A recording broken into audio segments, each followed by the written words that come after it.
Mesdames et messieurs, bonjour. Vous êtes dans la chronique du bœuf sur JMTV+. Vous voulez voir mes yeux? Ce sont mes lunettes de vue, c'est pas pour faire du yanga. Bon, je vous les montre, mes yeux. Alors, vous êtes donc dans la chronique du bœuf sur JMTV+. Je vais vous parler de stratégie politique, stratégie élémentaire politique.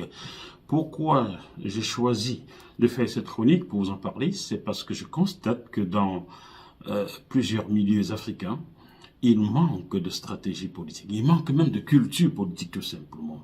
Avec l'avènement des réseaux sociaux, les gens ont cru que c'est le lieu idéal pour s'exprimer, mais seulement vous vous y exprimez mal. Je pars d'un constat précis. J'ai vu ces jours-ci, après la non-validation de la candidature de Maurice Kamto à l'élection présidentielle au Cameroun du 12 octobre prochain, j'ai vu des Camerounais déchirer leur carte d'électeur. C'est une erreur. Vous ne devez jamais déchirer vos cartes d'électeur car celles-ci restent des armes. Vous ne pouvez pas déchirer vos cartes d'électeur sans avoir eu le mot d'ordre de votre leader. La politique, c'est pas l'émotion, vous comprenez? La politique, c'est pas l'émotion, c'est la stratégie. Oui, je suis d'accord avec vous. L'historien de l'heure, le journaliste, comme le citoyen, est conscient, comme beaucoup, que cette non-validation n'est pas légale. Oui, je le reconnais, n'est pas légal du tout. De toute façon, j'ai vu dans certains forums, je suis avec quelques journalistes et hommes politiques, certains disent que le non-respect de la loi, je leur ai posé la question, la loi comme le droit sont-ils vraiment respectés au Cameroun? Si c'était le cas, il y a beaucoup de gens qui seraient plus aux affaires, qui ne seraient plus aux affaires, mais beaucoup, beaucoup. Donc, partant de ce constat, oui, la non-validation de la candidature du professeur Maurice Kamto est illégale. La résurrection par qui on sait d'un Dieudonné Yebga est illégale, logiquement dans un pays sérieux. Et à Tangandji et Yebga Dieudonné serait en ce moment au moins mis en examen. Au moins inquiété, mais bon, nous sommes dans un pays où ça sert à rien. Voilà. Le pouvoir judiciaire est piloté par le pouvoir politique. Bref, tout est piloté par le pouvoir politique. Oui, on le sait. Mais je reviens sur vos cartes d'électeurs. Non, ne les déchirez pas. Elles restent des armes en attendant le mot d'ordre de votre leader. Je vais vous expliquer des choses qu'on va découvrir en France en découvrant, en regardant, oui, parce qu'on regarde aussi en France ce que JMTV+ publie, vous n'avez même pas idée. Dans les services de renseignement français vont le découvrir, ils vont rendre compte à qui de droit. Et aujourd'hui, pour la première fois, Nicolas Sarkozy va découvrir comment nous l'avons fait échouer en France. Par stratégie politique. Stratégie. Nous sommes en 2010. Je suis depuis 2 ans élu interne de l'UMP dans la première circonscription des Hauts-de-Seine. Vous avez dit comment un journaliste est élu? Non, à l'époque, après le décès de mon épouse, en février 2008, j'avais culpabilisé en me disant, c'est parce que j'étais en mission. Oui, j'étais en mission au Ghana où j'ouvrais la chaîne Vox Africa, pour laquelle je n'étais même pas payé. Et je reviens de mission 3 jours après ma femme décède brutalement. J'ai culpabilisé en disant, mon métier m'a peut-être fait perdre mon épouse. Si j'avais été là, j'aurais peut-être dû venir. Donc, j'ai quitté le monde journalistique. J'ai abandonné le journalisme. Je voulais même plus y revenir un jour. Bon, quand quelque chose est pour toi, tu finis, tu ne veux pas y revenir. Bon, j'ai donc abandonné le monde journalistique pour embrasser le monde politique aux côtés de Nicolas Sarkozy et je fus élu samedi 15 novembre 2008 à la mairie de Colombes dans les Hauts-de-Seine, représentant de nouveaux adhérents avec 61%. Il n'y a pas eu de concurrent. Il y avait 4 autres personnes en face de moi. Ils sont partagés. Les 39 et poussières % qui étaient moi, 61 haut la main. Croyez-moi, quand on est brillant, cela se remarque même ici chez les Occidentaux, où j'étais le seul candidat noir. Les autres étaient tous blancs. Et c'est des blancs qui votaient. Il n'y avait pas un seul votant noir dans la salle. D'ailleurs, ici en Occident, les noirs, pour les trouver, il faut aller dans les fêtes et les églises. On ne sait pas ce qu'ils y font. Donc j'étais le seul noir dans la salle. Et j'ai été élu parce que j'étais méritant. Donc, en 2010, cela fait 2 ans que je suis élu comme représentant de nouveaux adhérents. Et 1 an et demi que je suis nommé comme président des jeunes actifs de la première circonscription des Hauts-de-Seine, fief de la droite. Et nous nous réunissons dans une ville voisine de la ville chère à Nicolas Sarkozy qui est Neuilly-sur-Seine. Nous choisissons une ville juste à côté. Pour qu'on ne nous accuse pas de monter un coup contre Nicolas Sarkozy avec son successeur qui s'est battu pour la place, Jean-Christophe Fromentin. Et nous, jeunes actifs, prenons la décision d'écrire à Nicolas Sarkozy pour lui demander de ne pas se représenter à l'élection présidentielle de 2012. Pourquoi nous le faisons? Sur le plan national, c'est un échec. Les dents, il y a beaucoup de grincements de dents sur le plan intérieur, donc le plan français. Sur le plan international, c'est moi qui mets sur la table ce jour-là l'éviction de Laurent Gbagbo en Côte d'Ivoire par Nicolas Sarkozy par des voix très peu catholiques. Et surtout, l'assassinat de Muammar Kadhafi, chose que je n'ai jamais digérée et que j'ai même écrit dans mon livre, ils ont vendu mon frère. Et je leur dis, le mécontentement en Afrique est grand, vis-à-vis de Nicolas Sarkozy. Le mécontentement à l'intérieur de la France est autant grand. Nous prenons le risque de perdre cette élection présidentielle de 2012 si Nicolas se représente. Il serait bien qu'il passe la main, qu'il fasse un peu comme Poutine en Russie. Il passe la main à un Medvedev français et il revient 5 ans après. Et nous lui écrivons solennellement une lettre que nous envoyons par des voix, des canaux vraiment sérieux. La lettre va arriver dans les mains de Nicolas Sarkozy. Connaissant Nicolas, je savais qu'il va mal réagir. Car le peu que je connais lui, c'est qu'il est vindicatif. Qu'est-ce qu'il va faire?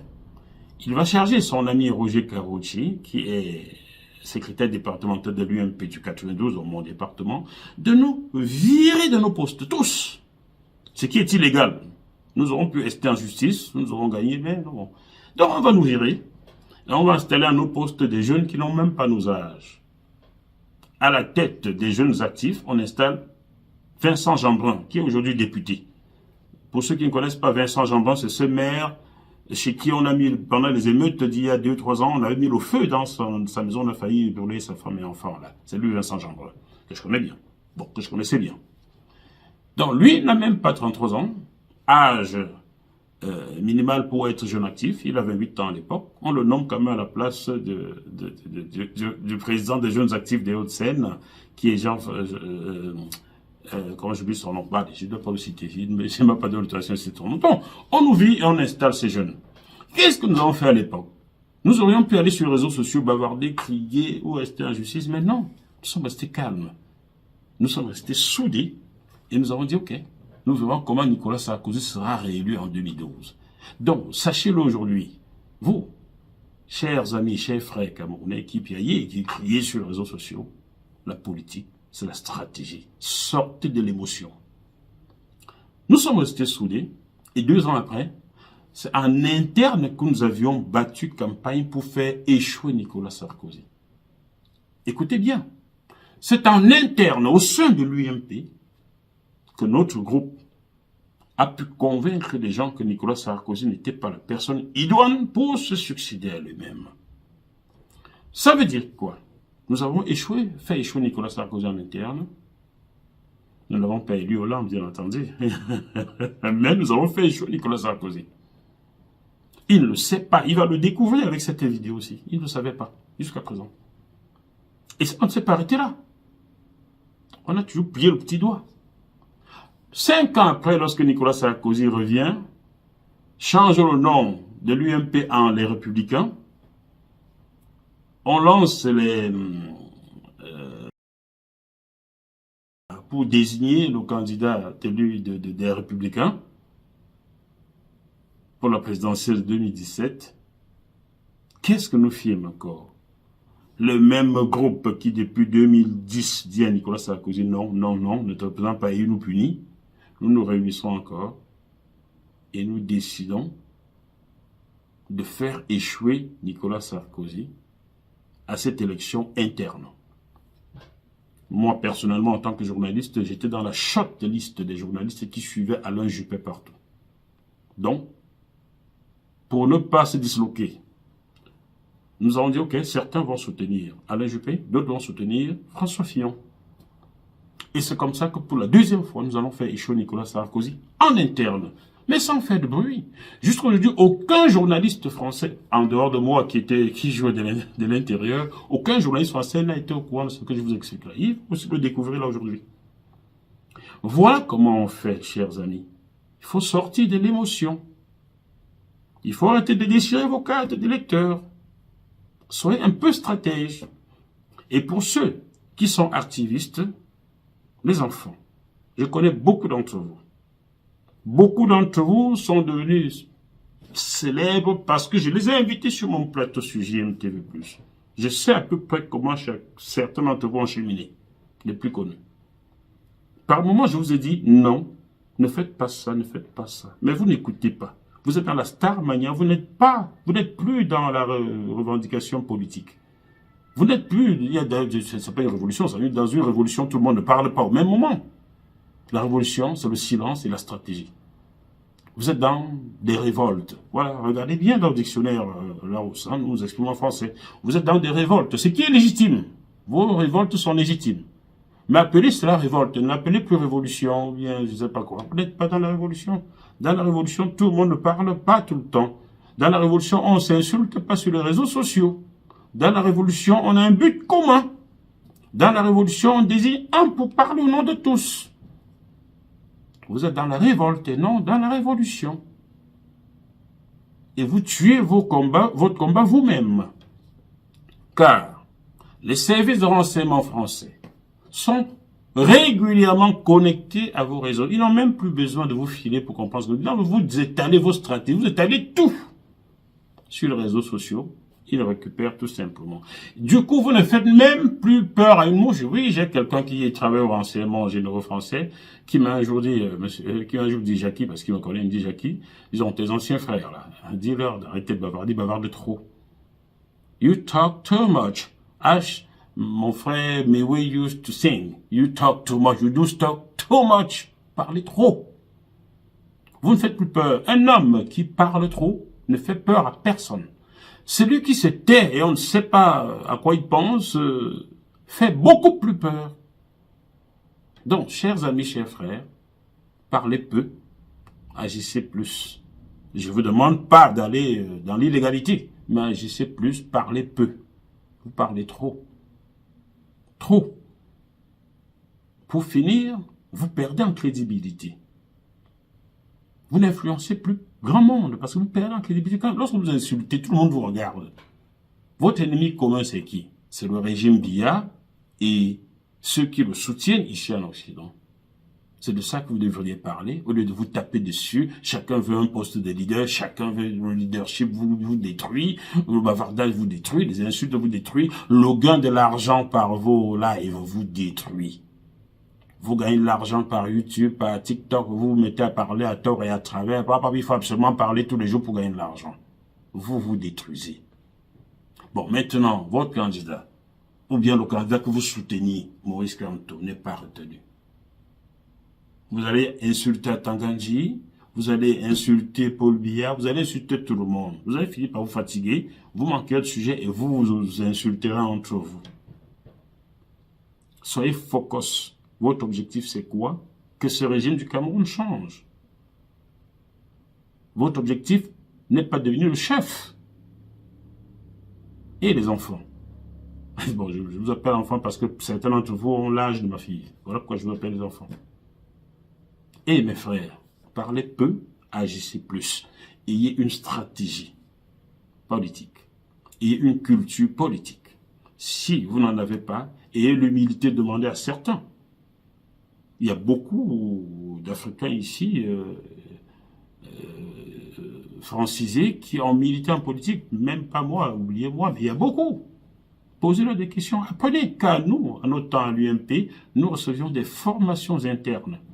Quand il fallait taper sur le Parti Socialiste, même moi j'ai tapé sur le Parti Socialiste, croyez-moi. D'ailleurs, comment j'ai fait pour être élu, ma stratégie pour être élu samedi 15 novembre 2008, à Colombe, à la mairie de Colombe, ma stratégie fut très simple.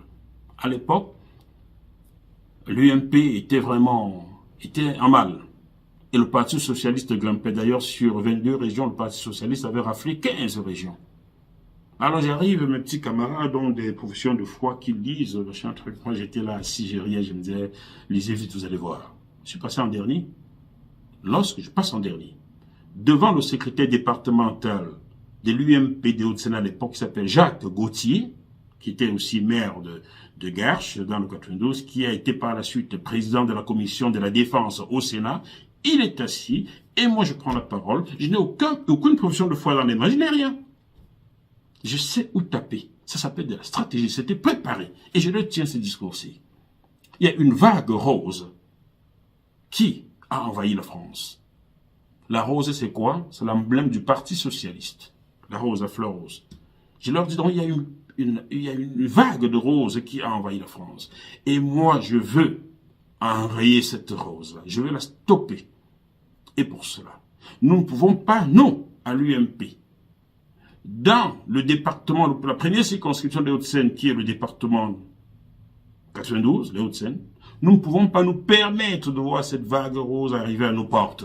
Et moi, je veux arrêter cette vague rose-là. Pour cela, j'ai besoin de chacun d'entre vous. J'ai besoin de vous pour pouvoir arrêter la rose, pour faire faner la rose. Si vous aimez tant la rose que ça, et que vous voulez l'offrir à vos épouses, à vos copines, laissez-la entrer chez nous et nous serons bientôt morts. Mais je sais que nous ne mourrons pas, car vous allez m'élire pour que je nous aide à stopper la rose dans notre circonscription. Point final. Voilà mon discours. 61%. Tous étaient blancs, j'étais le seul noir. C'est moi qui l'ai emporté. Si j'avais les ramaillages, je les connais tous ces hommes politiques. Donc parlez peu, agissez plus. Voilà, résumé. Malgré la situation très compliquée, gardons quand même la banane. Prochaine chronique sur Charles Bégoudé, car j'ai été dans l'ombre, ou bien j'ai même fait partie un peu, donc j'ai été sollicité quand Charles Bégoudé a voulu planter au couteau dans le dos de Laurent Gbagbo. Ils étaient encore tous les deux en prison. J'ai été sollicité à Paris pour en faire partie. Je vous reviens avec cette chronique-là bientôt. Restez scotché sur JMTV+. À très bientôt. Bye bye.